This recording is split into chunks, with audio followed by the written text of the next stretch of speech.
오늘 하나님의 말씀은 사사기 15장 8절에서 17절까지 있는 말씀입니다.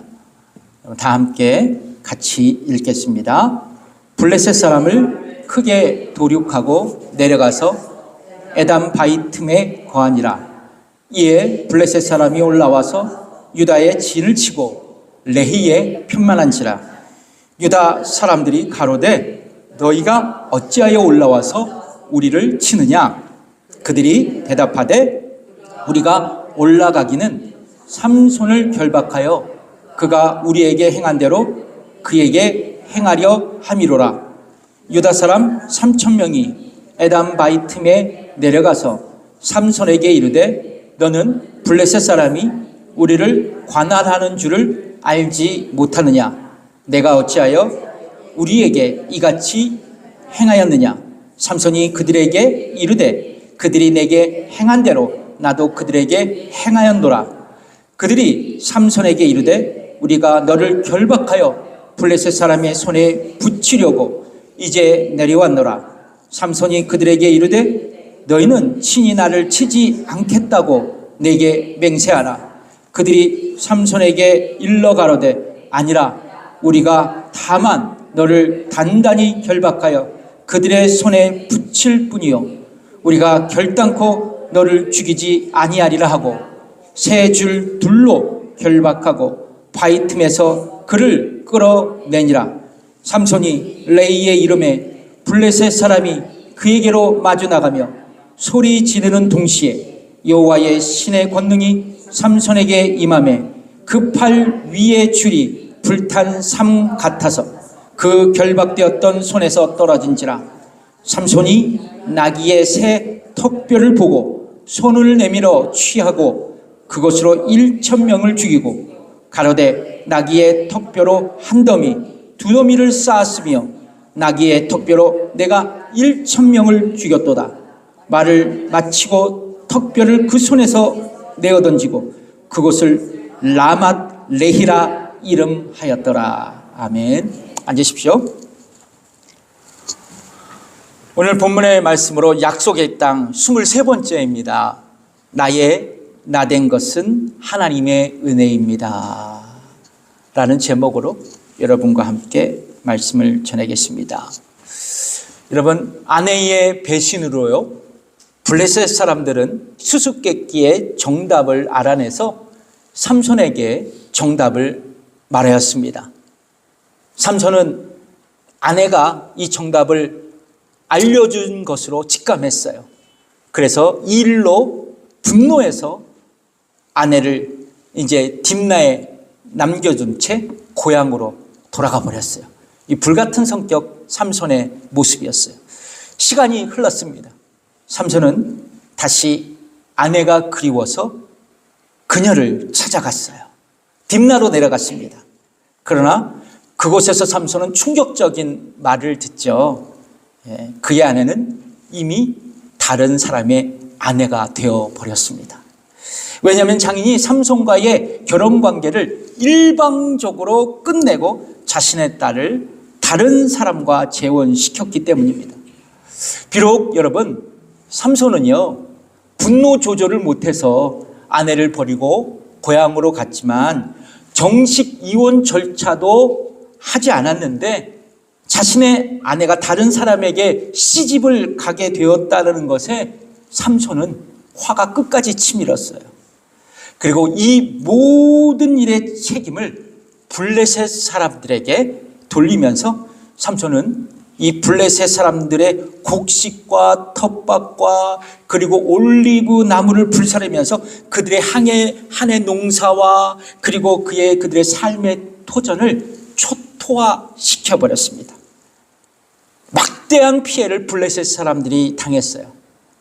이후 그 블레셋 사람들은요, 범인이 삼손인 것을 알아냈습니다. 그래서 보복 차원으로 삼손의 장인과 그러니까 삼손의 아내를 붙잡아서 불살라 죽여버렸어요. 그 말씀이 사사기 15장 6절의 말씀이거든요. 읽어보겠습니다. 블레셋 사람이 가로되 누가 이 일을 행하였느냐? 혹이 대답하되 딥나 사람의 사위 삼손이니 장인이 삼손의 아내를 취하여 그 동무되었던 자에게 준 용건이라. 블레셋 사람이 올라가서 그 여인과 그의 아비를 불사느니라. 여러분, 삼손은요, 블레셋 사람들이 장인과 자신의 아내를 붙잡아서 불태워 죽였다는 안타까운 소식을 듣고 분노해서 원수를 갚겠다는 다짐을 합니다. 그 말씀이 사사기 15장 7절에 기록되어 있습니다. 읽어보겠습니다. 삼손이 그들에게 이르되 너희가 이같이 행하였은즉 내가 너희에게 원수를 갚은 후에야 말리라 하고. 그리고 삼손은 많은 블레셋 사람들을 복수 차원에서 도륙하게 되었습니다. 처참하게 죽이고 말아요. 여러분 보세요. 복수는요, 복수를 낳습니다. 그리고 보복은 또 다른 보복을 불러옵니다. 이것이 여러분 세상의 법칙이에요. 그러나 성경은 우리에게 이와 같이 말씀하십니다. 로마서 12장 17절의 말씀입니다. 읽어보겠습니다. 아무에게도 악으로 악을 갚지 말고 모든 사람 앞에서 선한 일을 도모하라. 데살로니가전서 5장 15절의 말씀이죠. 읽겠습니다. 삼가 누가 누구에게든지 악으로 악을 갚지 말게 하고 오직 피차 대하든지 모든 사람을 대하든지 항상 선을 쫓으라. 베드로전서 3장 9절의 말씀입니다. 읽겠습니다. 악을 악으로 욕을 욕으로 갚지 말고 도리어 복을 빌라. 여러분 감동이 되지 않습니까? 예. 성경은 우리 모두에게 복수하지 말고 도리어 선으로 대하고 그를 축복하라고 가르치고 계십니다. 여러분 이 말씀이 뭘까요? 나의 원수를 그를 용서하라는 것입니다. 그런데 여러분 쉽지는 않죠. 나를 공격한 그 상대방을 용서하기란 결코 쉽지 않습니다. 왜 그럴까요? 사람에게는 누구에게나 자기 방어 본능과 그리고 보복 심리가 자리 잡고 있기 때문에 그렇습니다. 그래서 사람들은 복수 영화를 보면서 열광하죠. 재미를 느껴요. 왜 그렇습니까? 대리 만족을 하기 때문에 그렇습니다. 자, 그런데요, 세상과 그리고 나의 부패된 본능은 원수를 미워하고 보복하라고 나에게 얘기해요. 그런데요, 예수님은 우리에게 원수를 향하여 적개심을 가지고 그 복수의 칼날을 갈아야 할 그 순간 예수님은 우리에게 이렇게 말씀하세요. 어떤 말씀이요? 마태복음 5장 44절의 말씀 아닙니까? 읽어보겠습니다. 나는 너희에게 이르노니 너희 원수를 사랑하며 너희를 핍박하는 자를 위하여 기도하라. 여러분, 예수님은 너희를 핍박하는 자를 위해 기도하라고 말씀합니다. 여러분, 우리는 원수를 사랑할 수 없어요. 왜냐하면 인간은 전적으로 타락했고 그러므로 인간은 선을 행하기에 무능력한 존재이기 때문에 그래요. 그렇기 때문에 타락한 인간의 본성을 가진 저와 여러분에게 그 어떠한 선도, 선함도, 착함도 없어요. 그래서 우리가 원수를 용서할 수 있도록 뭐가 필요하냐? 신적인 능력이 우리에게 임해야 돼요. 아멘이십니까? 저와 여러분의 기도를 통해 성령님께 그러한 도움을 요청할 수 있어야 된다는 것입니다. 성령님, 나의 마음을 붙들어 주시고 나에게 원수를 사랑할 수 있는 넉넉한 마음과 용서의 용기를 나에게 주시옵소서. 여러분, 그래서 예수님은 우리에게 원수에게 보복하지 않도록 뭐를 가르치신 거예요? 지금 기도를 가르쳐 주고 계신 것입니다. 여러분들이 특별히 여자분들이 싫어하는 얘기가 있어요. 한국에서 군대 얘기입니다. 군대 얘기고요. 근데 또 또 싫어하는 얘기가 있어요. 축구 이야기입니다. 또 싫어하는 얘기가 있습니다. 군대 가서 축구하는 이야기를 제일 싫어하세요. 그런데 여러분, 군대 갔다 온 남자라면 한 번쯤은 두들겨 맞기도 하고 얼차례도 당해보고 그러죠. 근데 저도 이제 군대를 갔다 왔으니까, 근데 군대 딱 들어가면 제일 무서운 사람이 바로 윗사람이에요. 윗고참입니다. 괜히 들어가면 이유도 없이 그냥 갈고대요. 막 갈고대고. 그래서 제일 무서워요, 사실. 근데 저도 이제 이등병 시절부터 이유 없이 막 때리는 사람이 있었어요. 저만 보면 때려, 이상하게, 그 사람은. 자, 그런데 되지도 않는 태권도로 막 발차를 저를 하는 거예요. 좀 막 속으로 웃었지, 왜 그러나. 근데 욕도 합니다. 근데 그분이 충청도 분이에요. 여러분, 충청도 분들이 얼마나 착해요. 자, 그런데 도무지 이유가 알 수 없었어요. 근데 그런 어느 날 제가 야간 그 보초 근무를 쓰고 있는데 교대 시간이 됐어요.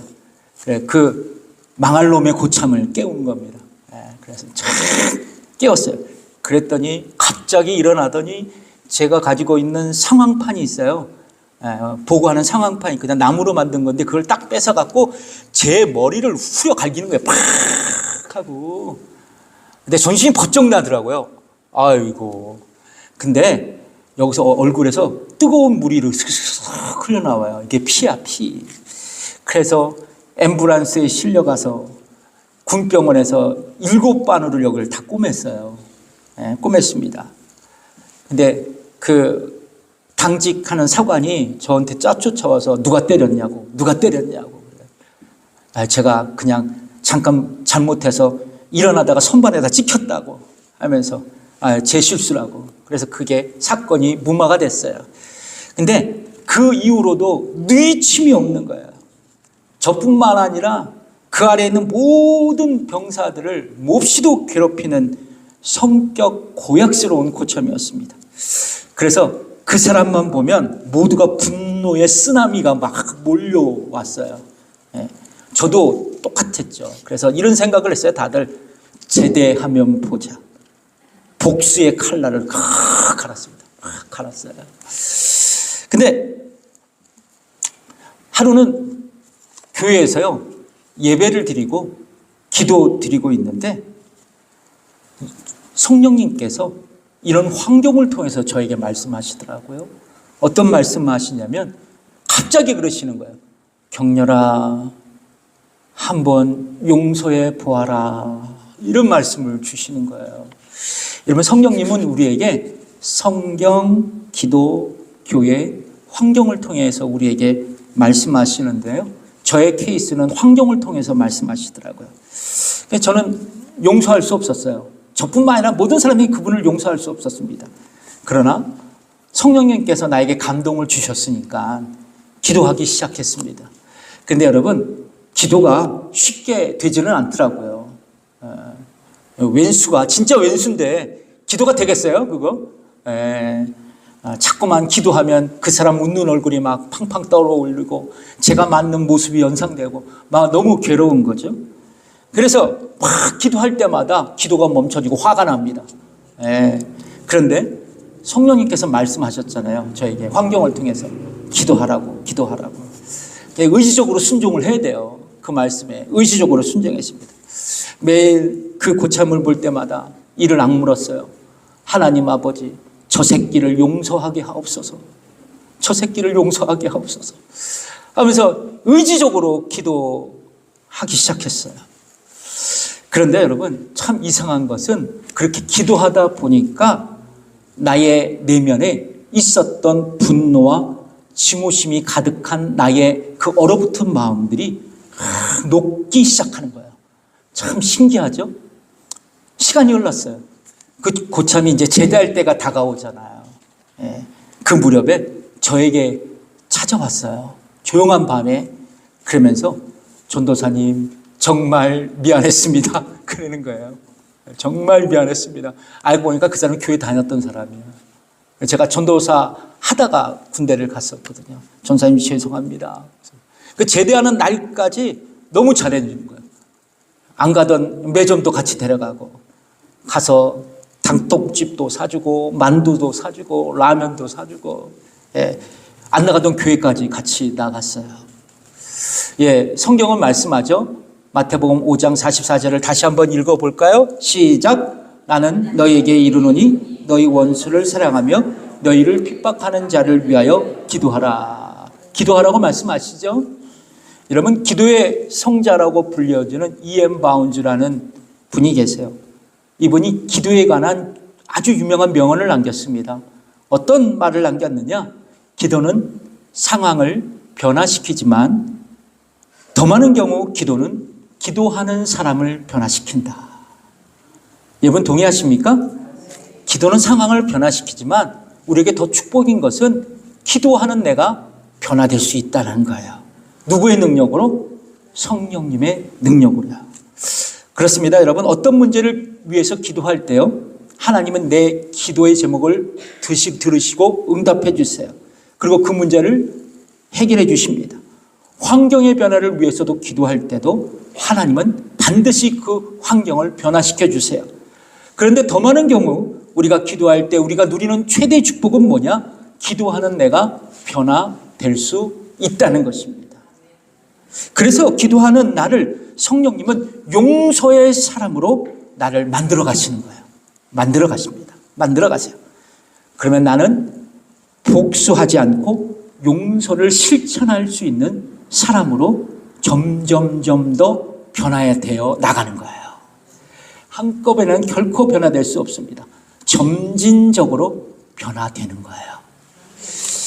그렇다면 성령님께 기도하며 원수에게 보복하지 않고 내가 용서할 때 어떤 일이 벌어질까? 어떤 일이 벌어질까요? 예, 그가 변화된다는 거예요. 내가 변화될 뿐만 아니라 그도 변화된다는 겁니다. 그래서 용서는 상대방을 변화시키는 능력이 있어요. 여러분, 제가 저번에도 말씀을 드렸죠. 빅토르 위고 소설 레미제라블, 우리는 그 책을 장발장이라고 알고 있습니다. 여러분, 장발장은 19년 동안 억울하게 감옥살이를 하다가 출소하게 됩니다. 감옥에 나와서 정상인처럼 그가 살려고 했지만 그를 따뜻하게 맞아주는 사람들이 없었어요. 죄인의 낙인이 찍힌 장발장은 어디 기댈 그런 사람도 없었습니다. 오갈 데가 없는 처지가 됐어요. 그래서 장발장은 수도원에 갔죠. 수도원에 찾아온 장발장을 맞이한 사람은 바로 미리엘 신부였습니다. 그는 장발장에게 먹을 것과 잠자리를 제공해 주었어요. 그런데 장발장은 자신을 외면하고 따돌리는 사회의 반감을 갖고 미리엘 신부의 소유였던 은촛대를 훔쳐서 야밤에 도주하게 되었습니다. 그런데 조금 가다가 경찰들에 의해서 잡혀요. 그 장발장이 성당으로 다시 돌아왔습니다. 경찰들은 장발장이 이 촛대를 훔친 것으로 확신하고 신부에게 물어봤어요. 그러자 미래의 신부는 뭐라 그랬냐면 자신이 장발장에게 이 은촛대를 주었다고 말하면서 또 다른 은촛대를 장발장에게 이것도 선물로 주겠다라고 말을 했습니다. 경찰은 이 미래의 신부의 얘기를 듣고 장발장을 풀어주고 이제 미래의 신부는 은촛대를 그의 손에 거머쥐고 이제 그를 보내주었어요. 장발장은 미래의 신부의 용서를 받고 난생 처음 그가 하나님의 은혜를 경험했습니다. 그때부터 그의 인생은 180도 달라졌어요.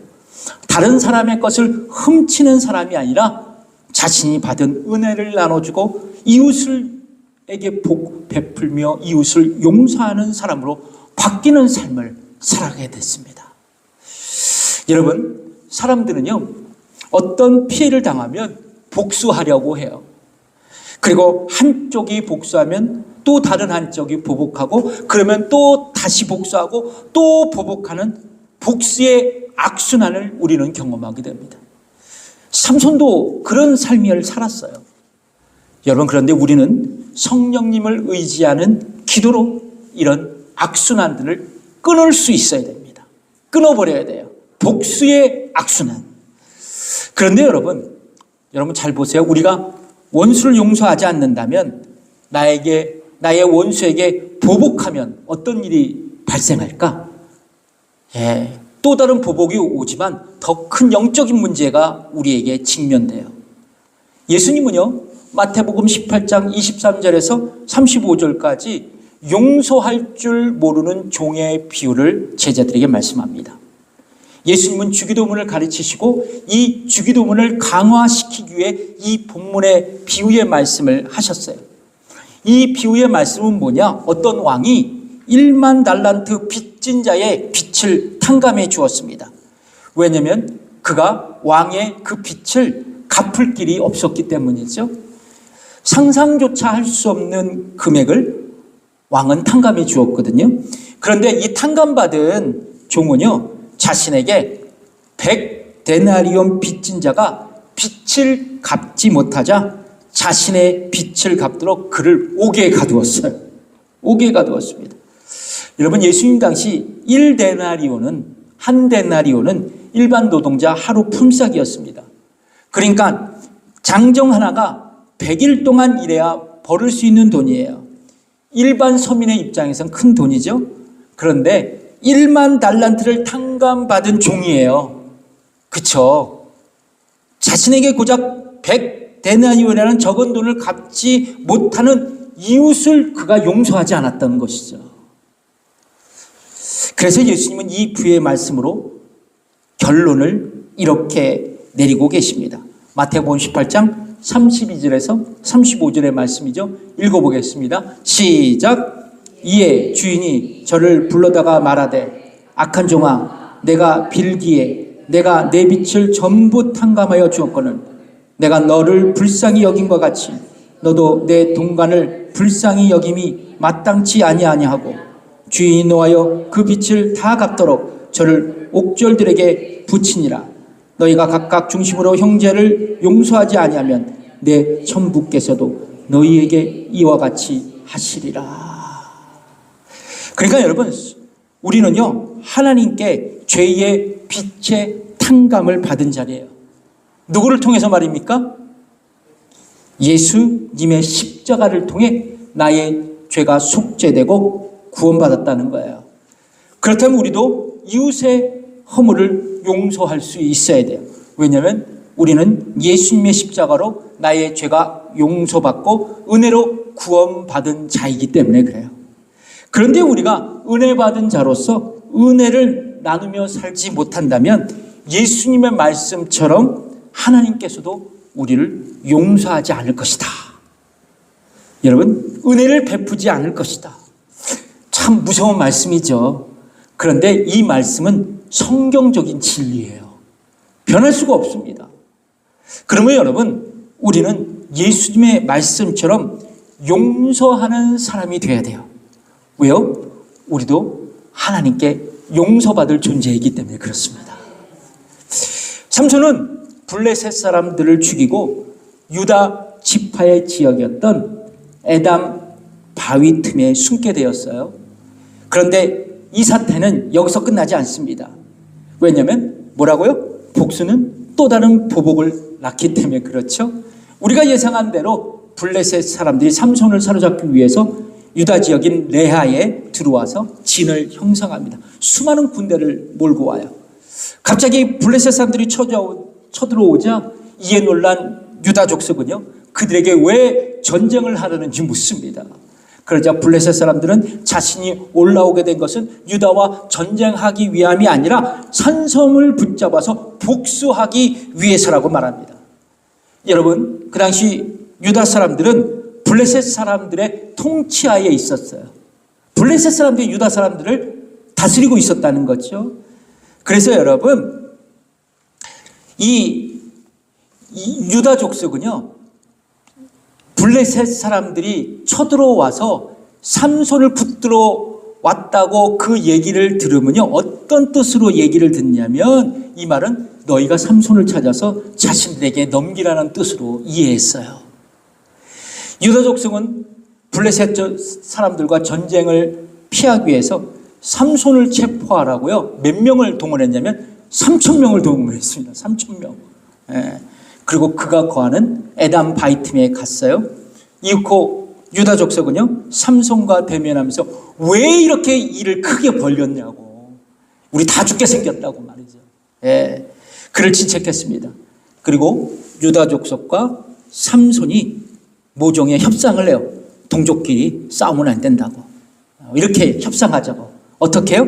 유다 사람들은 삼손을 죽이지 않고 묻기만 해서 블레셋 사람들에게 대신 넘기는 대신 삼손은 어떠한 저항도 하지 않고 순순히 체포되기로 그렇게 약조를 맺었습니다.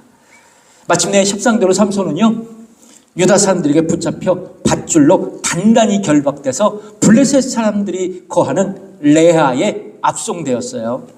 자, 삼손이요 레하에 도착하자마자 기다리고 있던 이 블레셋 사람들이 이 결박되어 있는 삼손을 보면서 환호성을 외칩니다. 그리고 막 위협하면서 그에게 막 달려들어요. 막 죽이겠다고 말이죠. 그런데 이 절박한 상황 속에서 하나님의 신의 권능이 삼손에게 임한 거예요. 그리고 그는 자신을 결박하고 있는 이 밧줄을 팡 하고 끊고 자유로운 몸이 되면서 주위를 둘러보니까 뭐가 보였냐요? 당나귀 턱뼈가 보였어요. 그것을 집어들고 휘둘러서 블레셋 사람 1,000명을 죽였습니다. 여러분, 아마도 사람들은 블레셋 사람들 그리고 유다 사람들 피투성이가 돼서 사람들을 무참하게 죽이는 삼손의 모습을 보고 경악하고 공포에 질렸을 거예요. 그렇죠? 자, 그런데 전투가 끝난 다음 삼손은 당나귀 뼈를 팍 던지면서 이렇게 노래합니다. 사사기 15장 16절의 말씀 이제 읽겠습니다. 가로되 나귀의 턱뼈로 한 더미 두 더미를 쌓았으며 나귀의 턱뼈로 내가 1,000명을 죽였도다. 예, 히브리어 원문에 보면요 이 삼손이요 무식한 사람이 아니에요. 운율을 맞춰서 시를 지었어요. 너무 이게 대단하더라고요. 제가 보니까 운율을 맞췄어요. 나귀의 턱뼈로 한 더미 두 더미를 쌓았다고, 나귀의 턱뼈로 내가 1,000명을 죽였다고 하면서 두 줄로 운율에 맞춰서 시를 지었어요. 삼손은 블레셋 사람들을 1,000명을 죽인 것을 기념하면서 이 시를 짓게 됐습니다. 그리고 그가 블레셋 사람들을 죽인 그곳의 이름을 라맛 레히라고 불렀어요. 그의 의미는 뭐냐면 턱뼈의 언덕이라 그렇게 지었습니다. 여러분, 이 지점에서 우리는 되게 중요한 영적인 교훈을 발견할 수 있습니다.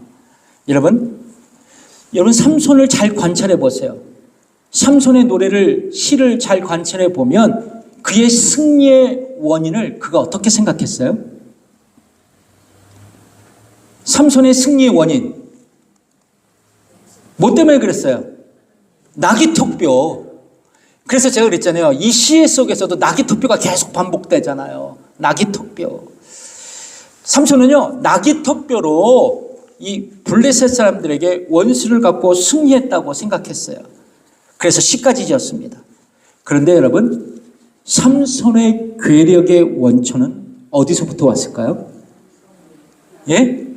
하나님으로 온 거 아닙니까? 그냥 저희들이 예상했어요? 아닙니다. 사사기 14장에서는 삼손에게 하나님의 영이 임하셔서 그가 젊은 사자를 죽였던 것을 기록하고 있어요. 또 오늘 본문에 보면 사사기 15장에서도 그에게 하나님의 영이 임하셔서 블레셋 사람 1,000명을 죽였다고 성경을 기록하고 있습니다. 그렇습니다. 하나님은 삼손을 통해 블레셋 사람을 죽였었던 거예요. 여러분, 드보라 사사를 기억하시나요? 드보라 사사는 미디안과의 족속에서 승리한 그날 하나님께 영광을 돌리면서 구원에 대한 감사의 노래를 했어요. 그게 사사기 5장 1절에 기록되어 있습니다. 읽어보겠습니다. 이날에 드보라와 아비노함의 아들 바락이 노래하여 가로되. 이날이 뭘까요? 드보라는 미디안 족속의 철병거 부대를 이긴 것이 하나님의 그 능력이라는 것을 믿었고 그 하나님의 은혜를 기억하면 이날, 이긴 날 하나님께 찬양했다는 거예요. 하지만 삼손은 승리의 원인이 하나님이 아니라 누구에게 있다? 자신에게 있다고 생각하면서 이 전쟁의 공로를 모두 자기 자신에게 돌리고 있습니다. 여러분, 저와 여러분이 이 자리까지 온 것은 누구의 은혜이고 누구의 은혜입니까? 하나님의 은혜라는 것을 믿고 계십니까? 아멘이십니까? 이 미국 땅에서 나의 재능과 능력과 지혜로 내가 열심히 7일 동안 일해서 노력했기 때문에 내가 이렇게 살아간다. 나의 판단과 나의 선택이 적중했기 때문이다. 그냥 내가 운이 좋아서 내가 이 자리까지 온 것이다. 이렇게 생각하셨나요? 아마도 삼손은 이렇게 생각했고 블레셋 사람들과 싸워서 이긴 모든 공로가 자신의 것으로 여겨졌다는 것이죠. 여러분, 그러나 내가 이 자리에 서 있고 내가 이 자리에 달려올 수 있었던 모든 것은 하나님의 은혜였다라는 것입니다. 여러분, 내가 구원받은 것이 나의 공로와 나의 종교적인 삶과 나의 선한 도덕적인 삶 때문입니까? 아니죠. 하나님이 나를 영원 전부터 구원하시려고 예정하셨고 작정하셨기 때문입니다. 그리고 나를 복음으로 부르시고 예수 그리스도의 십자가를 통해 나를 구원하셨다라는 거예요. 여러분, 한 걸음 더 나가서 여러분, 우리가 햇빛을 보고 신선한 공기를 마시면서 살아가는 것은 하나님께서 우주 만물을 붙드시고 이 우주 만물을 보존하시기 때문에 그래요. 또한 하나님은 우리의 인생의 배후에서 우리를 돕고 계시고 인도하시기 때문에 여러분이 우리가 이 자리까지 올 수 있었던 것입니다. 이것을 우리는 하나님의 섭리라 말하고 있어요. 하나님은 절대적인 주권으로 우리를 예정하시어 구원하시고 우주 만물과 역사를 섭리하시어 우리가 지금 이 자리까지 살아가고 있다는 것입니다. 그러므로 여러분, 나의 나된 것은 다 하나님의 은혜와 그분의 아름다운 섭리였던 것이에요. 그래서 우리는 하나님을 예배하며 주의 말씀을 날마다 순종해야 한다는 겁니다. 영국의 유명한 찬송 작가인 윌리엄 칼퍼라는 분이 있습니다. 보시죠. 32살 됐을 때 그가 인생이 너무나도 고통스럽고 힘들어서 자살을 결심했습니다. 그래서 그는 강에 뛰어내릴 작정으로 마부에게 테임스 강을 향해 가자고 말했어요. 그런데 이 청년의 표정을 보니까 수상한 거예요. 마부는 그를 내려놓고 그를 지켜봤어요. 그가 테임스 강에 투신하려는 그 순간 그의 손을 붙잡습니다.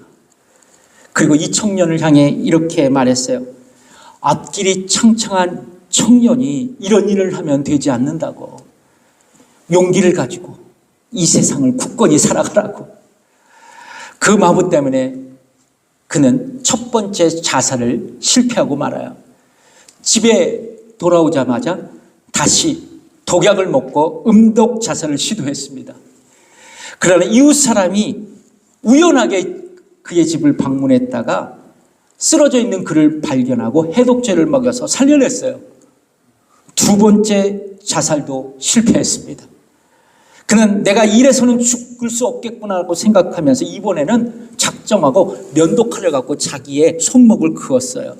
근데 탁 그려고 하려고 할 때 턱 할 때 이 면도칼이 부러지는 바람에 세 번째 자살도 실패를 하고 말았습니다. 그래도 그는 포기하지 않았어요. 네 번째는 꼭 성공하리라 결심하면서 목을 매달았습니다. 대들보에. 그런데 목을 매다는 순간 옆집 사람이 또 왔어요. 그래서 매달려 있는 그를 내려놓고 끈을 풀어주고 그를 살려냈습니다. 그는 병원에서 생각하는 거예요. 아, 나는 죽을 수도 없는 운명이구나. 시간이 지났습니다. 그의 정신 상태는 말할 수 없이 피폐해져서 정신병 징후가 다가왔어요. 정신적인 고통을 당하고 있었습니다. 그런데요, 그의 이웃은요, 그를 사랑했고 그 이웃들이 도와줘서 교회에 가서 부흥회를 통해서 복음을 듣고 예수님을 영접했습니다. 그가요. 그리고 주님을 의지하며 살아가기 시작했어요. 근데 그에게 가장 많이 도움을 주었던 사람이 누구였냐면, 여러분 보세요. 나 같은 죄인을 살리신 누구일까요? 존 뉴턴 목사님이었어요. 존 뉴턴 목사님은 그의 친구가 돼서 늘 신앙적인 대화를 나누면서 그를 상담해 주었고 격려하면서 그의 믿음을 붙돋아 주었습니다. 그런데 윌리엄 카우퍼는 이 존 뉴턴 목사님처럼 똑같은 재능을 갖고 있었어요. 시를 잘 지었다 그래요. 자기를 양육해준 목사님에 따라서 그도 자기를 구원해 주신 예수님을 위해서 찬송시를 쓰게 되었습니다. 그래서 쓰여진 찬송가 중에 지금도 널리 전 세계적으로 불리고 있는 찬송가가 찬송가 80장에 있는 주 하나님 크신 능력이에요. 제가 읽어드릴게요. 한번 보실까요? 한번 같이 읽어볼까요? 주 하나님 크신 능력 참 신기하도다. 바다와 폭풍 가운데 주 운행하시네. 참 슬기로운 그 솜씨 참 신기하도다. 주님 계획한 그 뜻은 다 이루지도다. 검은 구름 우리들을 뒤덮을지라도 그 자비하신 은혜로 우리를 지키네. 어둠에서 소경같이 나 헤맬지라도 주 나를 불쌍히 보사 앞길을 비추리. 아멘이십니까? 예. 여러분, 은혜와 소망이 되지 않습니까? 여러분, 하나님은 당신의 크신 능력으로 우리를 지키시고 인도하십니다. 이 은혜로 우리는 지금 이 순간을 맞이하고 있는 것입니다. 돌이켜보면 나의 힘과 능력으로 된 것은 아무것도 없습니다. 모두가 하나님의 은혜인 것이요. 이제 우리는 결단해야 되죠. 날마다 이 하나님의 은혜에 감격하며 날마다 감사하며 예배하며 그리고 내가 받은 복 우리 이웃들에게 나눠주는 삶을 살겠다고 말입니다. 여러분, 그런 믿음의 사람, 축복의 사람이 되시기를 주님의 이름으로 축복합니다. 기도하겠습니다.